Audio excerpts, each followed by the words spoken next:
Okay, students, we're going to be working on problem number 42 today. 42 is on section 3.1. On problem 42, we have 1 and 2 sevenths equals x plus 4 fifths.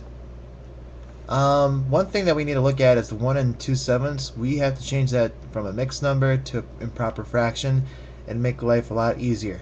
So if you remember, improper fractions are a bigger number on top and smaller on the bottom. This is a mixed number. We have to revert it back to improper fraction. So 1 and 2 sevenths is like saying this: 1 plus 2 sevenths. If I change 1 to a fraction, it looks like 1 over 1. 1 over 1 is the same as 1. The only thing is, when you add fractions, you have to have the common denominator between them. 1 and 7, they're not alike, so we have to make a common denominator. So we have to think about multiples of 7 and 1. Which ones are the ones that are alike? So 7, you have 7, 14, 21, and 28 are the common multiples. 1, the multiples are 1, 2, 3, 4, 5, and 6 and 7. So the only thing that they have in common are 7. So I have to change the 1 to a 7 on the bottom. So to say, well, what do I do to the 1 to make a 7? I have to multiply the bottom and the top both by 7. If I did it on my calculator, 7 divided by 7 is actually still equal to 1. So I didn't change the quantity of what 1 is equal to. So 7 over 7 is still 1. So if I add those, I have 9 over 7. An easier way of doing it is taking the denominator, multiply it by the whole number. 7 times 1 is 7, and then adding it to the numerator. 7 times 1 is 7, 2 more is 9. 9 sevenths.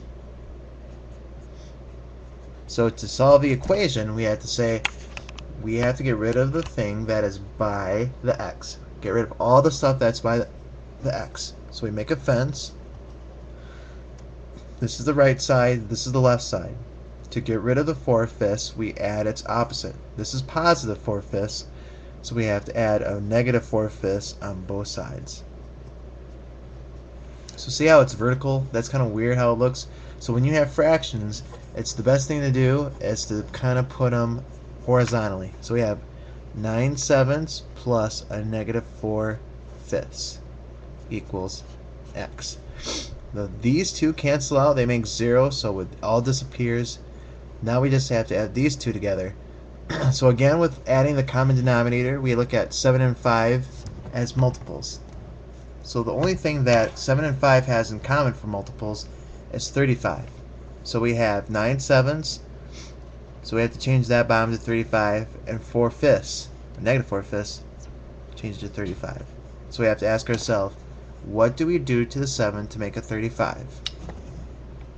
So we say, well, we multiply that by 5. What do we do on the bottom? We got to do on top. 9 times 5 is 45. 5 times 7 is 35. What do we do to the 5 to make a 35? Times it by 7, times it by 7. So we get 35 again on the bottom. But then you have a negative 4 times the 7, which is a negative 28. If I add those two, positive and negative is like adding, subtraction. So we have 45 minus 28. We got to borrow. 15 minus 8 is 7, and 3 minus 2 is 1. So we have 17 over 35. And that's it. That's the answer.